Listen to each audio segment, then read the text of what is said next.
ପଣା ସଂକ୍ରାନ୍ତିରେ ବିରାଟ ଚମତ୍କାର। ମା କାଳୀଙ୍କ ଦଣ୍ଡଯାତ୍ରା ଚାଲିଥିବା ବେଳେ ଘଟିଲା ବିରାଟ ଅଘଟଣ। ଜୀବନ ପାଇଛି ଆଜି ମରିଯାଇଥିବା ଶିଶୁ।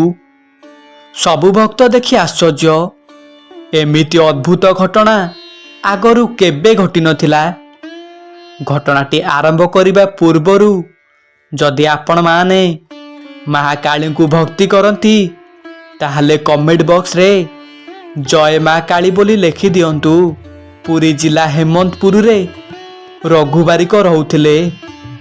ରଘୁବାବୁଙ୍କ ପରିବାର କହିଲେ ତାଙ୍କ ଧର୍ମପତ୍ନୀ ସୀତା ବାରିକଙ୍କ ଛଡ଼ା ତାଙ୍କର ଆଉ କେହି ନାହାନ୍ତି। ବାହାଘରର 14 ବର୍ଷ ବିତି ଯାଇଥିଲେ ବି ସୀତା ମ୍ୟାଡାମ ମା ହେବାର ସେ ସୌଭାଗ୍ୟ ଟିକକ ପାଇପାରି ନାହାନ୍ତି।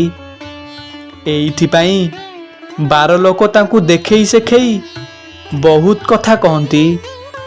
ସୀତା ମ୍ୟାଡାମ କିନ୍ତୁ ସବୁ ସହିଯାଆନ୍ତି, ଆଉ ଲୁଚି ଲୁଚି ଏକୁଟିଆ କାନ୍ଦନ୍ତି। ଦୁଃଖ ଶୁଣିବାକୁ ବି ପାଖରେ କେହି ନାହାନ୍ତି। ପଣା ସଂକ୍ରାନ୍ତିରେ ପାଖ ଗାଁରେ ଦଣ୍ଡଯାତ୍ରା ବହୁତ ଧୁମଧାମରେ ହୁଏ। ଗାଁର ସୀତା ମାଉସୀ ବୋଲି ଗୋଟେ ଲୋକ ଥିଲା। ସେ ଆସି ସୀତା ମ୍ୟାଡାମକୁ କହିଲା, ଆରେ ମା ସୀତା, ତୋର ପରା ପିଲା ଛୁଆ ହଉନି ବୋଲି ତୁ ସବୁବେଳେ ମନ ଦୁଃଖ କରୁଛୁ। ପାଖ ଗାଁରେ ପଣା ସଂକ୍ରାନ୍ତିରେ ଦଣ୍ଡଯାତ୍ରା ହଉଛି। ତୁ ଯାଇ ନିଷ୍ଠାର ସହିତ ସେଠି ନିଆଁ ପାଟୁଆରେ ଯଦି ଚାଲନ୍ତୁ ତାହେଲେ ମା କାଳୀ ନିଶ୍ଚିନ୍ତ ତୋର ଡାକ ଶୁଣନ୍ତେ, ଆଉ ତୋ କୋଳରେ ଗୋଟେ ସନ୍ତାନଟିଏ ଦିଅନ୍ତେ। ମାଉସୀ ମୁହଁରୁ ଏମିତି କଥା ଶୁଣି ସୀତା ମ୍ୟାଡାମ ବହୁତ ଖୁସି ହେଇଗଲେ। ଆଉ ସେ ପଣା ସଂକ୍ରାନ୍ତିରେ ଦଣ୍ଡଯାତ୍ରାରେ ମାଙ୍କ ପୂଜା କରିବେ ବୋଲି ନିଷ୍ଠାର ସହିତ ନିର୍ଜଳ ଉପବାସ କରି ମା ମଙ୍ଗଳାଙ୍କ ପୂଜାର୍ଚ୍ଚନା କଲେ। ଠିକ୍ ତା ପର ବର୍ଷ ଏଇ ପଣା ସଂକ୍ରାନ୍ତି ପୂର୍ବ ଦିନ ତାଙ୍କ କୋଳରେ ଗୋଟେ ପୁତ୍ର ସନ୍ତାନ ଜନ୍ମ ହେଲା। ପୁଅକୁ ଦେଖି ସୀତା ମ୍ୟାଡାମ ଆଉ ରଘୁବାବୁଙ୍କ ଖୁସି କହିଲେ ନ ସରେ।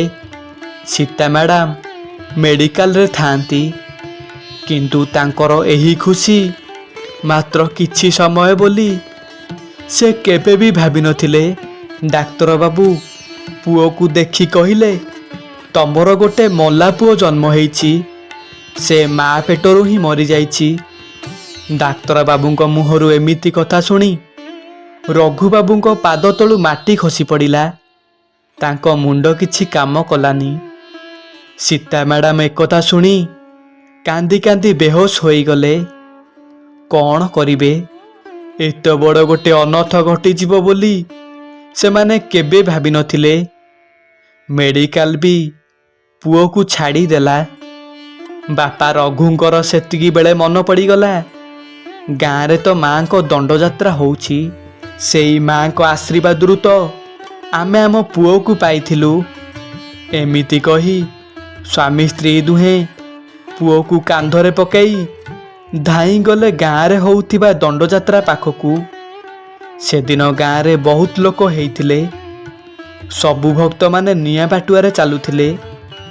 ସୀତା ମ୍ୟାଡାମ ମଲା ପୁଅକୁ ମାଙ୍କ ଆଗରେ ଗଡ଼େଇ ଦେଇ ପଶିଗଲେ ନିଆଁ ପାଟୁଆ ଭିତରକୁ। ପାଟୁଆରେ ଡହ ଡହ ନିଆଁ ଜଳୁଥାଏ। ସୀତା ମ୍ୟାଡାମ କାନ୍ଦି କାନ୍ଦି ପୁଅର ଜୀବନ ଭିକ୍ଷା ମାଗି ମା କାଳୀକୁ କହନ୍ତି, ମା ଲୋ ମା, ତୋରି ପୂଜା କରି ମୁଁ ମୋ ପୁଅକୁ ପାଇଥିଲି। ମୋ କୋଳରେ ସନ୍ତାନଟିଏ ନଥିଲା ବୋଲି ବାର ଲୋକ ମୋତେ ଦେଖେଇ ସେଖେଇ ବହୁତ କଥା କହୁଥିଲେ।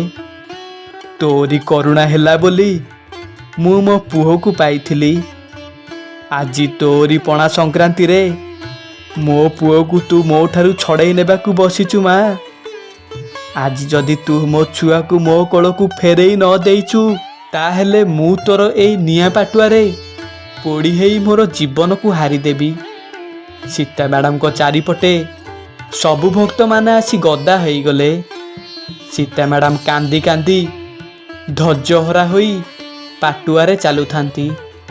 ଠିକ୍ ସେତିକି ବେଳେ ଘଟିଯାଇଛି ବିରାଟ ଚମତ୍କାରଟିଏ। ସବୁ ଲୋକ ଦେଖି ଆଶ୍ଚର୍ଯ୍ୟ। ସୀତା ମ୍ୟାଡ଼ାମ ଯେତେବେଳେ ନିଆଁ ପାଟୁଆରେ ଚାଲୁଥିଲେ ତାଙ୍କ କୁନି ପୁଅ କାନ୍ଦିବାକୁ ଲାଗିଲା। ଆଉ ତାଙ୍କୁ ଦେଖି ସବୁ ଭକ୍ତମାନେ ସେଠାରେ ଆଶ୍ଚର୍ଯ୍ୟଚକିତ ହୋଇଗଲେ ଆଉ କହିବାକୁ ଲାଗିଲେ, ଧନ୍ୟ ତୁଲୋ ମା କାଳୀ, ଧନ୍ୟ ତୋର ମହିମା। ତାପରେ ସୀତା ମ୍ୟାଡ଼ାମ ପୁଅକୁ ଆଣି ମାଙ୍କ ପାଖରେ ଭୋଗରାଗ କରି ଘରକୁ ଆସିଲେ।